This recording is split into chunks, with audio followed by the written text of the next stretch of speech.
بسم اللہ الرحمن الرحیم۔ السلام علیکم، امید ہے کہ آپ سب خیریت سے ہوں گے۔ Welcome back to my YouTube channel motivational hub by Muhammad Ahmed. آج کا جو ہمارا ٹاپک ہے وہ ہے صبر اور برداشت۔ ان دونوں میں کیا فرق ہے؟ ہمارے ہاں برداشت کرنے کو صبر کا نام دیا جاتا ہے، جبکہ صبر اور برداشت میں بہت فرق ہے۔ برداشت سے مراد آپ یہ لگا لیں کہ ایک سزا، ایک مشکل، اس کو ہم برداشت بھی کر رہے ہیں اور ساتھ اپنے آپ کو، دوسروں کو کوستے بھی رہتے ہیں، اللہ کی ناشکری بھی کرتے رہتے ہیں، اللہ سے گلہ کرتے رہتے ہیں، اللہ سے شکوہ کرتے رہتے ہیں۔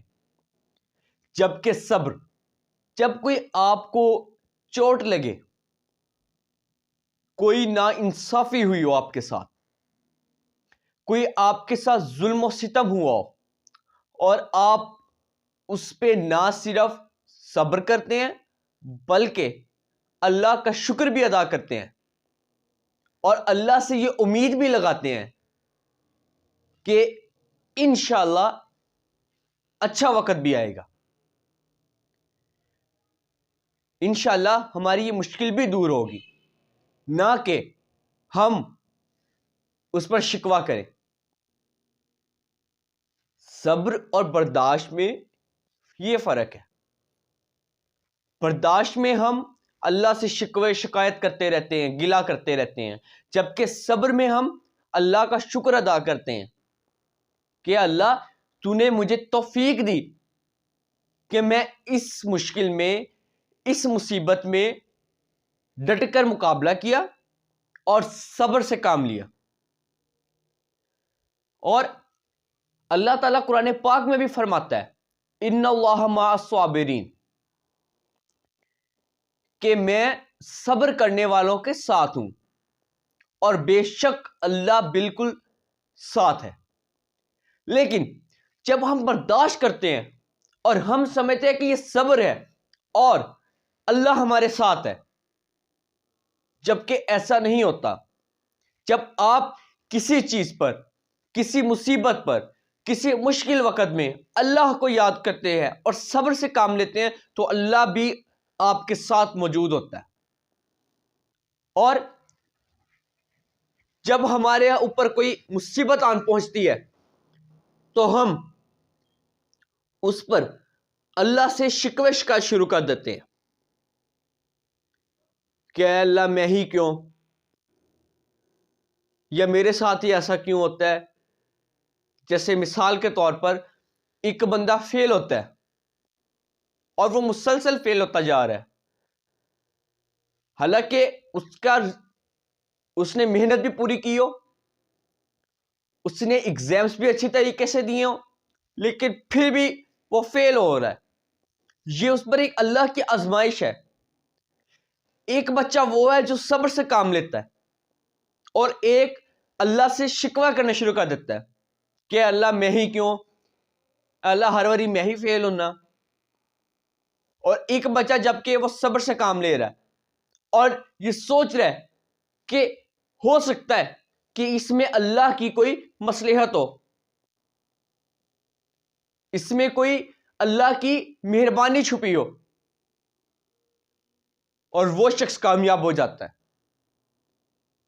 کیونکہ وہ صبر کے ساتھ کام لے رہا ہے اور اللہ بھی اس کا ساتھ دے رہا ہے۔ جبکہ دوسرا شخص، دوسرا بچہ جو اللہ سے شکوہ شکایت کرتا ہے، وہ کامیاب ہو کر بھی ناکام ہو جاتا ہے۔ اور جب ہم کسی کو کوئی چیز دیتے ہیں، اس کو در حقیقت میں ہم وہ چیز دے رہے ہوتے ہیں جو ہمارے پاس موجود ہوتی ہے۔ جیسے مثال کے طور پر اگر ہم کسی سے محبت کرتے ہیں تو بدلے میں وہ بھی ہمارے ساتھ محبت کرتا ہے۔ جب ہم کسی سے نفرت کرتے ہیں تو بدلے میں وہ شخص بھی آپ کے ساتھ نفرت کرتا ہے۔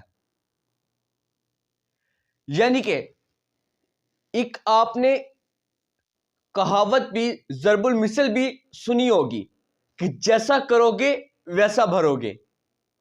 اس سے مراد یہی ہے کہ جو چیز آپ اپنے دوسرے بھائی کو، اپنے مسلمان بھائی کو، اپنے رشتہ دار کو، اپنے دوست کو جو چیز آپ دو گے بدلے میں آپ کو وہی چیز ملے گی. انسان کو نیکی ایسے کرنی چاہیے کہ آپ کے دائیں ہاتھ نے اگر نیکی کی ہے نا تو آپ کے بائیں ہاتھ کو اس کی خبر نہ ہو. اسے کہتے ہیں نیکی. مگر افسوس آج کل ہم جب نیکی کرتے ہیں تو اس کو سٹیٹس پر اپلوڈ کر رہے ہوتے ہیں، اس کو فیس بک پہ اپلوڈ کر رہے ہیں، اس کو انسٹاگرام پہ اپلوڈ کر رہے ہیں. جبکہ نیکی اس طریقے سے کرنی چاہیے کہ اگر آپ نے دائیں ہاتھ سے کوئی چیز دی ہے تو بائیں ہاتھ کو اس کا خبر نہ ہو، اس کو علم نہ ہو کہ یہ نیکی ہوئی ہے. جب ہم اس طریقے سے نیکی کریں گے اور دوسرے لوگ بھی شرمندہ نہ ہوں گے، در حقیقت میں اسے ہم نیکی کہتے ہیں. مگر آج ہم نیکی کرتے ہیں تو اتنا نیکی کا اجر نہیں جتنا ہم گناہ اکٹھا کر لیتے ہیں. جیسے مثال کے طور پر آپ نیکی کر رہے ہو، اس کا آپ کو مثال دے رہا ہوں، اس کے آپ کو 20% آپ کو نیکی مل گئی، 20% آپ کو اس کا اجر مل گیا. جبکہ آپ اس کی تشہیر کر رہے ہو، اس کو سٹیٹس پہ اپلوڈ کر رہے ہیں، اس کو فیس بک پہ لگا رہے ہیں، انسٹاگرام پہ لگا رہے ہیں، اپلوڈ کر رہے ہیں اس کو، اور وہ آپ کو 80% گناہ مل گیا. یعنی کہ کامیاب ہونے جا رہے تھے اور ناکام ہو گئے. کیوں ناکام ہو گئے؟ اپنی ہی غلطی کی وجہ سے ناکام ہو گئے. جب ایک بندہ کسی دوسرے بندے سے کوئی چیز لے، اس سے مدد مانگے، تو اس کو بھی چاہیے اس طریقے سے اس کی مدد کرے کہ کسی اور کو پتہ نہ چلے. یہ نہ کرے کہ اس بندے کو 20 بندوں کے سامنے ذلیل کرے، اس کو تانا دے کہ تیرے مشکل وقت سے میں تیرے کام آیا سی، یا دوسرے لوگوں کو بتاتا پھرے کہ اس فلانے بندے نے میرے کو اے چیز منگی، فلانے بندے نے میرے کو اے چیز منگی. جب تک ہم یہ چیز ختم کریں گے تبھی ہم ترقی کریں گے، تبھی ہمیں اپنے مسلمان بھائیوں کی محبت نصیب ہوگی، ہم ایک دوسرے سے محبت کریں گے. جب ہم یہی چیز کو تشہیر کرتے پھریں گے تو کیسی محبت؟ اور پھر کہہ رہے ہیں جی ہمارے ساتھ یہ ہو رہا ہے، ہم اس مشکل میں پھنس رہے ہیں. در حقیقت یہ آپ کے ہی اعمال ہیں جس کی وجہ سے آپ یہاں پر پھنس رہے ہو. اور آج کل بندوں سے سنتے ہیں کہ جی حکمران چنگا نہیں، حکمران چنگا نہیں، حکمران چنگا نہیں. جبکہ اللہ تعالیٰ خود فرماتا ہے کہ جیسی قوم ہوگی اس کا سربراہ، اس کا حکمران بھی ویسا ہوگا. جب ہم ٹھیک ہوں گے، اپنے آپ کو ہم ٹھیک کریں گے، تبھی تو ہمارا حکمران ٹھیک ہوگا. جب ہم ہی امانت دار، دیانت دار، نیک بندے نہیں ہوں گے تو ہمارے حکمران کیسے نیک آئیں گے؟ وہ کیسے دیانت دار آئیں گے؟ اللہ نے ہمیں دین دیا ہے، اس کے لیے ہمیں محنت کرنا ہوتی ہے، نہ کہ صرف بیٹھے بٹھائے سے دین مل جاتا ہے. کوئی بھی چیز ہے یا کوئی بھی کام ہے وہ کرنے سے آتا ہے، نہ کہ بیٹھے بٹھائے سے آ جاتا ہے.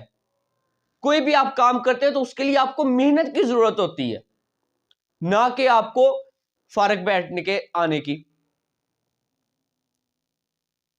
جب بھی آپ کو کوئی مصیبت پہنچے، کوئی مشکل پہنچے، تو یہ اللہ کی طرف سے آپ کے لیے آزمائش ہے کہ میرا بندہ اس موقع پہ میرا شکر ادا کرتا ہے یا نہ شکرا بن جاتا ہے.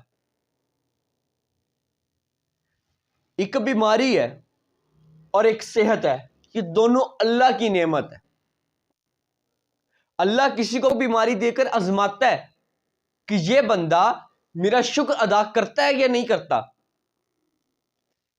کسی دنیا میں اللہ نے ہر بندے کو اس کے مطابق رزق دیا ہے.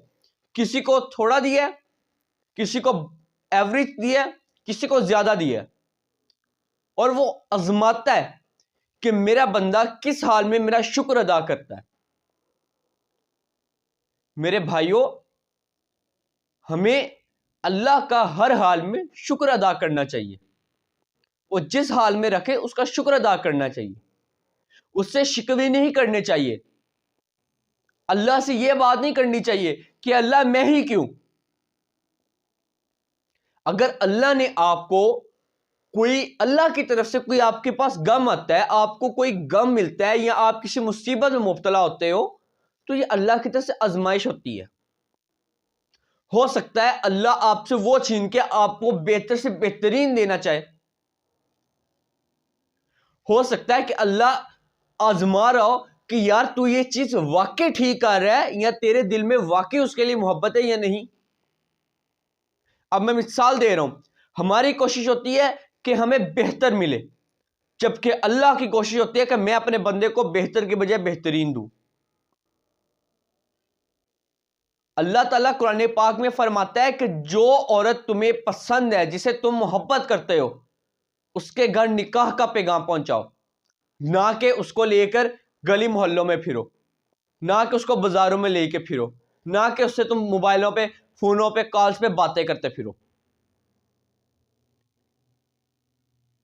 ہمارے ہاں صرف بات پکی ہوتی ہے, منگنی ہوتی ہے, اور ہم لڑکیوں کے ساتھ کالز پہ بات کر رہے ہیں, میسیجز پہ بات کر رہے ہیں, ہم ملنے جا رہے ہیں, ہم پارکوں میں ملنے جا رہے ہیں, ہم گلی محلوں میں پھر رہے ہیں, ہم بازاروں میں پھر رہے ہیں,